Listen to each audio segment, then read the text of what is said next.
بسم الله الرحمن الرحيم. عن عمر بن الخطاب رضي الله تعالى عنه قال رسول الله صلى الله تعالى عليه وسلم: كلوا جميعا ولا تفرقوا فإن البركة مع الجماعة. رواہ ابن ماجہ۔ نبی کریم صلی اللہ علیہ وسلم نے ارشاد فرمایا، مل کر کھاؤ، الگ الگ نہ کھاؤ، کیونکہ برکت جماعت و اجتماعیت کے ساتھ ہے۔ دوستو، مہمان اور میزبان کے آداب بیان کیے جا رہے ہیں۔ ان آداب میں سے ایک ادب یہ ہے کہ میزبان مہمان کے ساتھ دسترخوان پہ کھانا کھائے تاکہ اجتماعیت قائم رہے۔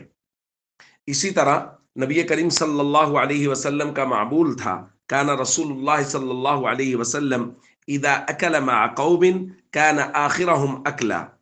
نبی کریم صلی اللہ علیہ وسلم جب لوگوں کے ساتھ مل کر کھانا کھاتے تھے، یعنی کسی جگہ مہمان گئے ہیں یا کوئی مہمان حضور علیہ الصلوۃ والسلام کے پاس آئے ہیں اور حضور دسترخوان پہ اجتماعیت کے ساتھ کھانا کھا رہے ہیں، تو حضور کا معمول یہ تھا کہ حضور سب سے آخر تک کھانا کھاتے رہتے تھے، یعنی سب سے آخر تک دسترخوان پہ بیٹھے رہتے تھے۔